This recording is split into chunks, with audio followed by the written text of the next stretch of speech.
Hello दोस्तों, welcome to GS tutor theory. My name is Pravesh और ये उत्तराखंड संपूर्ण अध्ययन की क्लास है। और आज की क्लास का टॉपिक है कार्तिकेयपुर राजवंश। तो चलिए स्टार्ट करते हैं। कार्तिकेयपुर या कत्यूरी राजवंश। देखिए, कार्तिकेयपुर राजवंश की जो स्थापना हुई थी सन 700 ईस्वी में हुई थी। और उस समय इसकी राजधानी कार्तिकेयपुर नामक स्थान पर थी, जो जोशीमठ के पास स्थित है। उसके 300 साल बाद यानी कि सन 1000 ईस्वी में इसकी राजधानी बैजनाथ यानी बागेश्वर बन जाती है, जो अल्मोड़ा की कत्यूर घाटी में स्थित हुआ करती थी। जब कत्यूरी राजवंश की राजधानी कत्यूर घाटी में बन जाती है यानी बैजनाथ में बन जाती है, अब कत्यूर घाटी में बसने के कारण इस राजवंश को कत्यूरी राजवंश कहा जाने लगा। उसके बाद सन 1030 ईस्वी तक इस राजवंश ने इस जगह पर शासन किया। अब यहाँ पे सवाल ये उठ के आता है कि ऐसा क्या हुआ कि कत्यूरी राजवंश कार्तिकेयपुर छोड़ करके कत्यूर घाटी में बसता है। तो इसके पीछे एक स्टोरी है, और वो जो स्टोरी है उसे मैं आपको बता देता हूँ।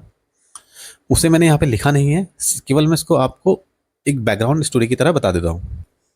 तो कहानी ये है कि एक राजा वासुदेव हुआ करते थे कत्यूरी राजवंश में या कार्तिकेयपुर राजवंश में। एक दिन वो कहीं गए हुए थे, तो जब वे घर में नहीं थे तो नरसिंह भगवान आए, जो विष्णु जी का रूप माने जाते हैं। उसके बाद वो तो घर पे नहीं थे, लेकिन उनकी वाइफ जो थी उन्होंने उनका काफ़ी आदर सत्कार किया, उनको खिलाया पिलाया और अच्छा भोजन करवाया। और उसके बाद और खाना खाने के बाद नरसिंह भगवान राजा की पलंग पर सो जाते हैं। और जब वे आराम कर रहे होते हैं उस समय राजा वासुदेव आता है। राजा वासुदेव देखता है कि मेरी पलंग में कोई आदमी सोया हुआ है, उसे ये बात पता नहीं थी। तो राजा वासुदेव क्या करता है, वो एक अपनी तलवार उठाता है और उससे उस सोए हुए व्यक्ति पर यानी नरसिंह भगवान पर वार कर देता है। इससे नरसिंह भगवान के हाथ पे चोट लग जाती है और उनके हाथ से खून की जगह दूध निकलने लगता है। अब राजा वासुदेव उस दूध को देख के काफ़ी चौंक जाता है। वो वापस अपनी रानी के पास जाता है और ये सब बताता है। तो रानी कहती है, ये आपने क्या कर दिया है, ये तो नरसिंह भगवान है जो हमारे घर आए हुए थे और मैंने उनको खाना खिलाया था और आराम करने के लिए बोला हुआ था। राजा वासुदेव वापस उनके पास जाता है और माफ़ी मांगने लगता है। उसे बहुत पछतावा हो जाता है। तब नरसिंह भगवान देखते हैं, उठते हैं और कहते हैं, मैं तेरे शासन से प्रसन्न होकर यानी खुश होकर के यहाँ आया था, और अब तूने ऐसा किया है। अब इसकी ये तूने गलती करी है, अब इसकी सज़ा तुझे ये मिलेगी कि ये दंड है तेरा कि तू अब जोशीमठ से कत्यूर चला जा और वहीं तेरी राजधानी होगी। और जो तूने मुझे चोट दी है, जो तूने मुझे घाव दिया है, ये चोट का निशान तेरे घर की जो तेरी मूर्ति है, जो तेरे घर में मूर्ति है, उसमें भी ये निशान दिखाई देगा। और जिस दिन ये मूर्ति टूट जाएगी उस दिन तेरे वंश का नाश हो जाएगा। ये कह करके नरसिंह भगवान चले गए, ये अंतर्ध्यान हो गए। तो ये इसकी बैकग्राउंड स्टोरी है कि क्यों कार्तिकेयपुर राजवंश जोशीमठ छोड़ करके कत्यूर घाटी बसता है। आगे बढ़ते हैं। बागेश्वर, कंडारा, पांडुकेश्वर और बैजनाथ ये ऐसी जगह हैं जहाँ से कत्यूरी राजवंश से रिलेटेड बहुत सारे ताम्रपत्र मिले हैं या ताम्र लेख मिले हैं। और इन ताम्र लेखों की लिपि जो है वो कुटिला लिपि है। इन एविडेंस के आधार पर ही यह कत्यूरी राजवंश को उत्तराखंड का पहला ऐतिहासिक राजवंश माना गया। अब ये जो कत्यूरी राजवंश था या कार्तिकेयपुर राजवंश था, यहाँ पे बहुत सारे राजाओं ने शासन करा या और राजाओं के साथ साथ इस परिवार में वंश भी बदले। जितने राजा आए उन्होंने अपने अपने वंश को चलाया, अपने अपने वंश के नाम से शासन किया, जिसमें सबसे पहला नाम आता है बसंत देव का। यानी कि कत्यूरी राजवंश पे शासन करने वाला सबसे पहले परिवार का सबसे पहला राजा बसंत देव था। और इसकी जानकारी मिलती है बागेश्वर ताम्रलेख से। बसंत देव की उपाधि परम भट्टारक, महाराजा धीराज, परमेश्वर हुआ करती थी। बसंत देव बागेश्वर के पास स्थित एक मंदिर को स्वर्णेश्वर नाम का एक गांव दान में दे देता है। और बसंत देव नरसिंह मंदिर का निर्माण भी करवाता है, जो जोशीमठ में स्थित था। बसंत देव के बाद खरपर देव के नाम का पता चलता है। देखिए, नाम का पता चलता है, संबंध का पता नहीं चलता है, क्योंकि जो जानकारियाँ मिली हुई हैं उसी के अकॉर्डिंग ये सारी चीज़ें निर्धारित हुई हैं। राज तरंगणी जो कल्हड़ ने लिखी थी, राज तरंगणी में ये बताया गया है कि कश्मीर के राजा ललितादित्य मुक्तापीड़ ने गढ़वाल पर आक्रमण किया, उसके बाद उसे जीता। तो माना जाता है कि उस टाइम पे खरपर देव ने कार्तिकेयपुर राजवंश पर कब्जा कर लिया और नए राजवंश की स्थापना की। खरपर देव के पुत्र का नाम कल्याण राज था और कल्याण राज की पत्नी का नाम लद्दा देवी था। खरपर देव का अंतिम राजा खरपर देव का पोता त्रिभुवन राज था। त्रिभुवन राज ने भी परम भट्टारक महाराजा धीराज परमेश्वर की उपाधि धारण की थी। बागेश्वर से लिखित ताम्र लेख से पता चलता है या बागेश्वर लेख से पता चलता है कि त्रिभुवन राज ने किसी किरात पुत्र के साथ संधि करी और व्याघ्रेश्वर मंदिर को भूमि का दान किया। देखिए, नालंदा अभिलेख से पता चलता है कि बंगाल के पाल वंश के राजा धर्मपाल ने बंगाल पर आक्रमण किया और ये माना जाता है कि इस आक्रमण के बाद कार्तिकेयपुर राजवंश पे या कार्तिकेयपुर क्षेत्र में खरपर देव वंश की जगह निम्बर वंश की स्थापना हो जाती है। निम्बर पाल शासकों से संधि करता है। निम्बर देव शैव धर्म को मानता था, यानी शिव जी का भक्त था, इसलिए निम्बर जागेश्वर में विमानों का निर्माण भी करवाता है। निम्बर के बाद उसका बेटा इष्टिगण देव शासक बनता है।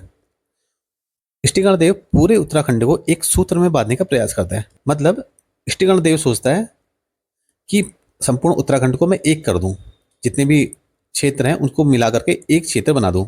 इष्टिगण देव भी शैव धर्म को मानता था। इष्टिगण देव ने जागेश्वर मंदिर में नवदुर्गा महिषमर्दिनी, लकुलिश तथा नटराज मंदिरों का निर्माण करवाया। देखिए, ये फोटो लकुलिश मंदिर की है, इसे आप देख सकते हैं।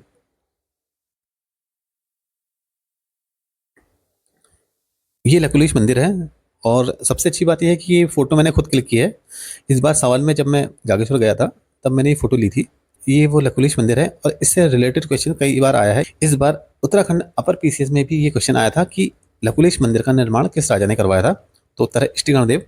तो इसलिए मैंने इस फोटो को यहाँ पर अटैच किया हुआ है, आप देख सकते हैं।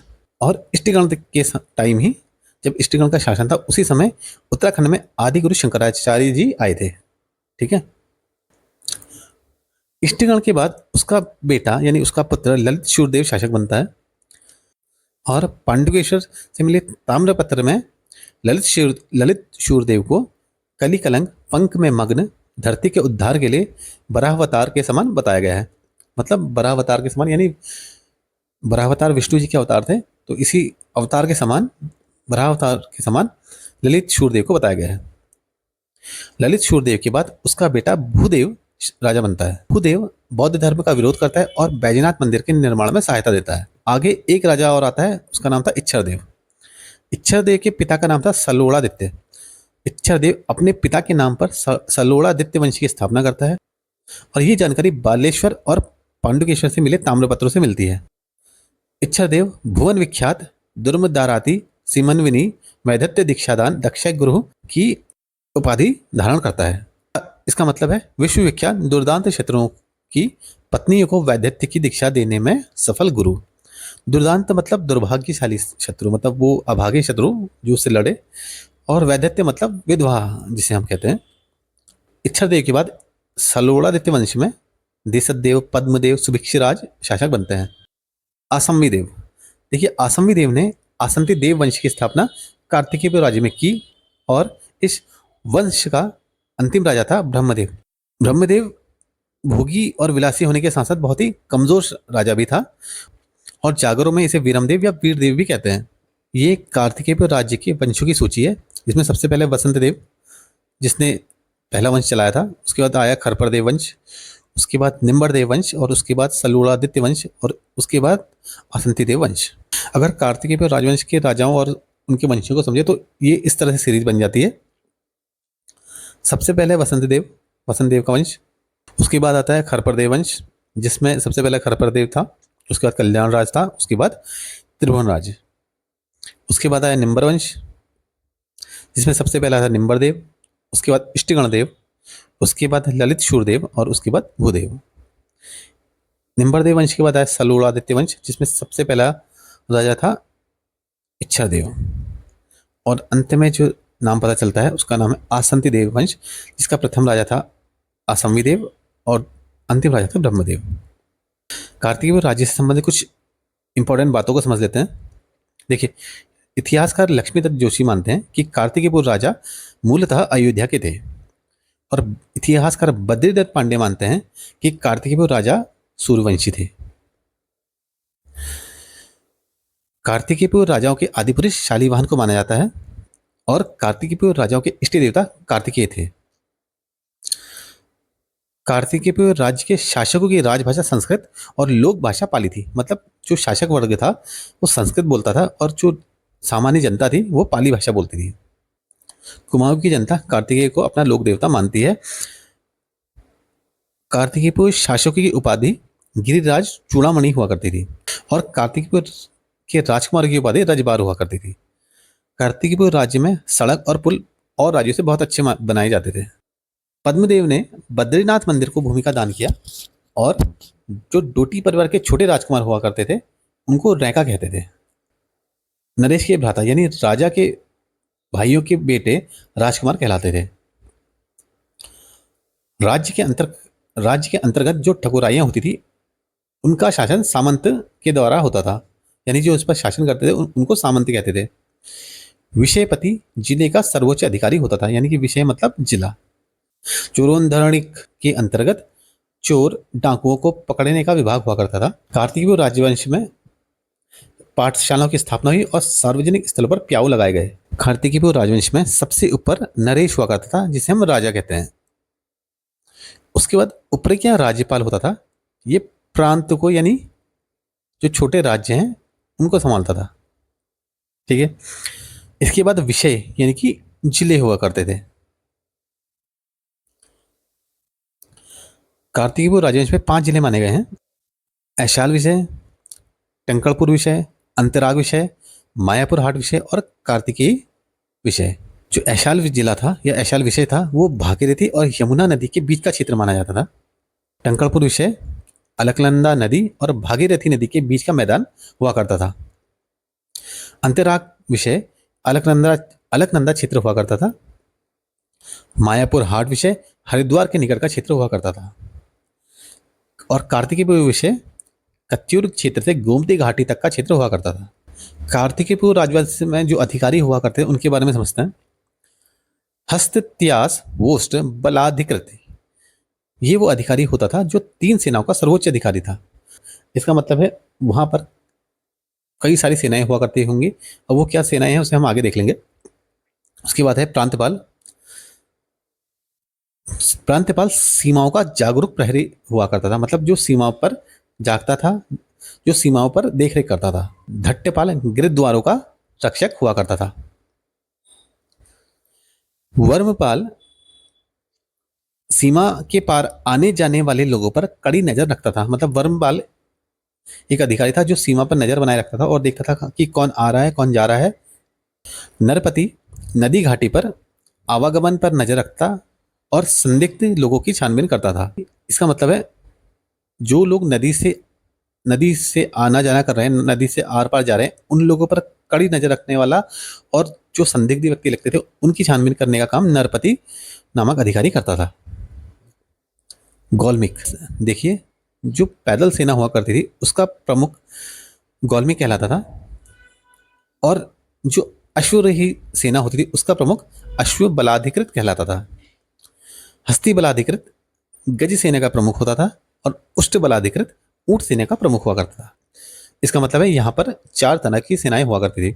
पैदल सेना, अश्वरोही यानी घोड़े पे चलने वाली सेना, गज सेना यानी हाथी पर चलने वाली सेना और ऊंट सेना यानी ऊंटों पर चलने वाली सेना। और जो यहाँ पे हस्तत्यास पोस्ट बलाधिकृत 3 सेनाओं का सर्वोच्च अधिकारी बोला गया है, वो इन चारों सेनाओं में से किसी 3 सेनाओं का प्रमुख हुआ करता होगा। ठीक है। दांडिक और खड़गिक सिपाही हुआ करते थे जो दोष अपराधिक अपराधियों को पकड़ते थे। दांडिक मतलब वो व्यक्ति जिसके हाथ में दंड होता है और खड़गिक मतलब वो सिपाही जिसके हाथ में खड्ग होता है। अर्थव्यवस्था की बात करते हैं। राज्य की अर्थव्यवस्था का आधार कृषि, जो सबसे इंपॉर्टेंट है, कृषि था। उसके बाद खनिज और वन संपदा थी। वन से यहाँ लोहा, तांबा, स्वर्णचूर्ण, भोजपत्र, रिंगालबाज, बहुत सारी चीजें मिल जाती होंगी। भोगपति भोग नामक कर वसूल करता था और शौल्किक शुल्क वसूल करता था। एक नाली भूमि बराबर 9 पाथा हुआ करती थी, जिसका मतलब है 9 पाथा का मतलब जिस भूमि को बोने के लिए 2 सिर बीज का उपयोग हो उसे 9 पाथा कहा जाता था। क्षेत्रपाल का काम था कृषि की उन्नति करना, फसल की पैदावार को बढ़ाना। प्रभावतार इसका काम था भूमि की पैमाइश करना, यानी कि भूमि के पैमाने का काम प्रभावतार करता था। उपचारिक या पट्टा कोषचारिक, इसका काम था भू अभिलेख का, इसके अंतर्गत भू अभिलेख का काम होता था। देखिए, भू अभिलेख एक ऐसा विभाग होता है जहाँ जमीन यानी भूमि, भू मतलब जमीन, जमीन से संबंधित सारी जानकारी होती है। तो भू अभिलेख मतलब यहाँ भूमि से संबंधित रिकॉर्ड हुआ करते हैं। खंडपति या खंड रक्षा स्थानाधिपति, ये खनिज और वन से संबंधित उद्योगों की रक्षा करता था।